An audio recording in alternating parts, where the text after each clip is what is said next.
नमस्कार, आप देख रहे हैं हल्ला बोल टीवी। मैं हूं सुशील कुमार सिंह।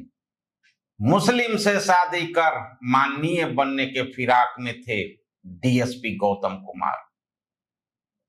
क्या है पूरा मामला और क्या था उनका फ्यूचर प्लान, इस बारे में आगे बताएंगे हल्ला बोल टीवी के editor in chief Deepak Sharma. अरबपति डीएसपी गौतम कुमार को लेकर हर दिन नए नए खुलासे हो रहे हैं और चौंकाने वाली चीजें सामने आ रही हैं। 100 करोड़ वाले डीएसपी गौतम कुमार की कितनी गर्लफ्रेंड थी, कितने शहरों में गर्लफ्रेंड थी, कितने राज्यों में गर्लफ्रेंड थी, विदेशों में भी गर्लफ्रेंड थी और कितने करोड़ों रुपए के उन्होंने जो संपत्ति बनाई थी अपने गर्लफ्रेंड के नाम पर, उसका भी लेखा जोखा अब सामने आने लगा है। पूछताछ के लिए ईओयू ने बुलाया था। उन्होंने कहा 6 अप्रैल को उन्होंने कहा कि तबीयत खराब है, फिर बुलाएगी ईओयू को।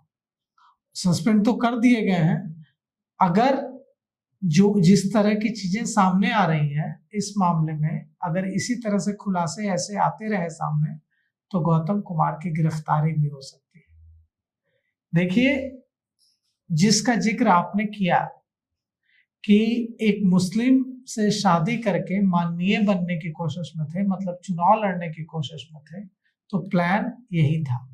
और इसीलिए डीएसपी गौतम कुमार ने उस महिला के नाम से, उस लड़की के नाम से बड़ी सारी संपत्तियां खरीदी थी।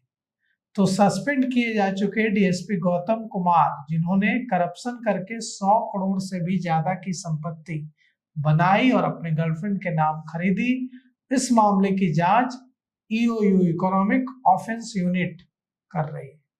और अब भी ईओयू इस बात का पता नहीं लगा पाया है कि आखिर कितनी गर्लफ्रेंड थी। अब भी गिनती जारी है। सबसे पहले पूर्णिया के रूबी कश्यप से इन्होंने प्यार किया, फिर शादी की।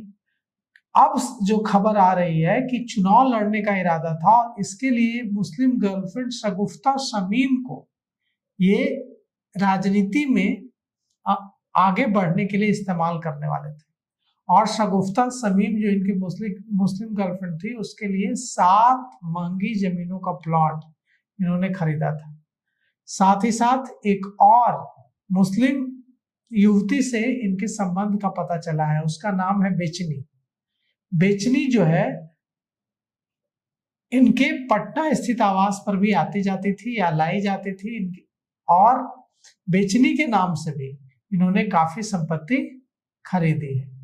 अब जो प्लान था इनका चुनाव लड़ने का, उसके बारे में हम आपको बताते हैं। आपने देखा होगा कि इनकी एक नौकरानी का वीडियो और फोटो सोशल मीडिया में वायरल हो रहा है। इनका नाम है पारो।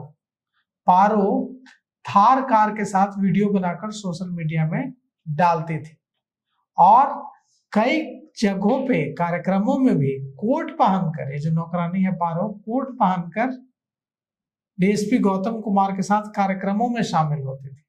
ऐसा नहीं है कि डीएसपी गौतम कुमार की नैयाशियों की जानकारी उनकी पत्नी को नहीं थी, उनकी पत्नी को भी थी, लेकिन वे पत्नी को चुप करा देते थे और पत्नी कुछ कर नहीं पाती थी। कहा जा रहा है कि गौतम कुमार की पूरी तैयारी थी कि रिटायरमेंट के बाद बिहार की राजनीति में कदम रखना है और टिकट लेना है काली कमाई के जरिए। किशनगंज से चुनाव लड़ने का भी इरादा था इनका। इनके राजनीतिक रसूख भी बहुत है और कई बड़े नेताओं से इनके संपर्क भी है। और इनकी जो मुस्लिम गर्लफ्रेंड है शगुफ्ता शमीम, ये इसमें इनकी बड़ी मदद कर रही थी। कहा जा रहा है कि शगुफ्ता शमीम से इनका रिश्ता कई सालों से, लगभग 10 सालों से है और कुछ राजनीतिज्ञों के नेताओं के भी नाम सामने आ रहा है। कहा जा रहा है कि एक पूर्व विधायक हैं, उनके साथ गहरे संबंधों का पता चला है। उठना बैठना खाना पीना साथ होता था, एक दूसरे की मदद भी किया करते थे। यह भी पता चला है कि भ्रष्टाचार की जो काली कमाई है उसको खपवाने में ये जो एक्स एमएलए हैं, इनकी भी बड़ी भूमिका रहती थी। और कई राज्यों में डीएसपी गौतम ने बेनामी संपत्ति खरीदी थी। पारो जो है, जो उनकी नौकरानी है, ये नौकरानी थी या इनकी गर्लफ्रेंड के लिस्ट में पारो का भी नाम है, इसे लेकर कुछ भी स्थिति स्पष्ट नहीं है। लेकिन पारो गौतम कुमार के साथ सार्वजनिक कार्यक्रमों में कोट पहनकर और शामिल होती थी और इसकी कई तस्वीरें भी सामने आ रही है। एक तस्वीर में वो हरे और सफेद रंग की साड़ी में डीएसपी गौतम कुमार के ठीक बगल में खड़ी होकर फोटो खिंचवाते दिख रही है। अब कई नाम आ रहे हैं, जिसमें एक मुस्लिम लड़की बेचनी का नाम आ रहा है, जो गौतम कुमार के पटना स्थित आवास पर आती थी। तब से गौतम कुमार का बेचनी से संबंध है, जब वे सब इंस्पेक्टर थे और किशनगंज में उनकी पोस्टिंग थी। 2011 में गौतम कुमार ने घोरधप्पा में बेनामी संपत्ति खरीदी थी और इस इलाके में गौतम कुमार ने बहुत सारी प्रॉपर्टी खरीदी हुई है। किशनगंज से सटे पश्चिम बंगाल के इस्लामपुर के घोरधप्पा में पंजाब दरबार होटल के पास एक बड़ा प्लॉट गौतम कुमार ने खरीदा था 2011 में।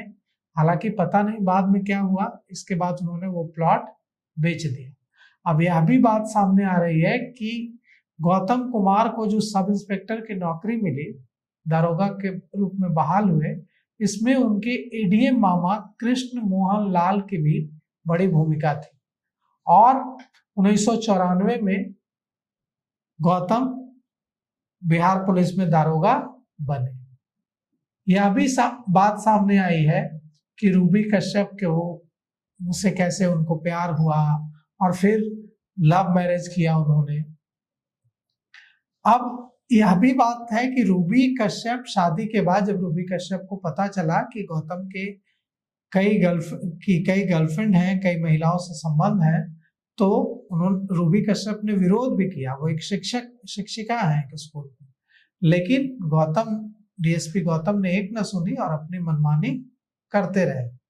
अब सवाल यह उठता है कि क्या ईओयू फिर बुलाएगी गौतम कुमार को पूछताछ के लिए? तो 29 मार्च को ईओयू ने गौतम कुमार के खिलाफ केस दर्ज किया। 31 मार्च को इनके कई ठिकानों पर लगभग 6 ठिकानों पर छापेमारी की। ईओयू की टीम अब भी किशनगंज और पूर्णिया में कैंप कर रही है और डीएसपी गौतम कुमार के बेनामी जो प्रॉपर्टीज हैं, संपत्ति हैं, उनको तलाश रही है। गौतम कुमार को 6 अप्रैल को पूछताछ के लिए ईओयू के पटना ऑफिस में बुलाया गया। 6 घंटे तक पूछताछ की गई। उन्होंने कई सवालों का जवाब टाल दिया और कहा कि उनकी तबीयत बहुत ज्यादा खराब है। अब इन्हें दोबारा पूछताछ के लिए नोटिस दिया जा सकता है, दोबारा बुलाया जा सकता है और बिहार सरकार ने गौतम को सस्पेंड फिलहाल कर दिया। तो अभी आपने सुना कि हर शहर में गर्लफ्रेंड, बेशुमार संपत्तियां और नोटों की गड्डी की मशीन गिनते गिनते थक जाए और जांच एजेंसियां जो चौकन्ना रह जाएगी कितनी गर्लफ्रेंड किस शहर में, राज्य में, किस राज्य में उनकी है। तो अभी बहुत से राज खुलने बाकी है। अभी तक इस पेशकश में इतना ही। देखते रहिए हल्ला बोल टीवी। धन्यवाद।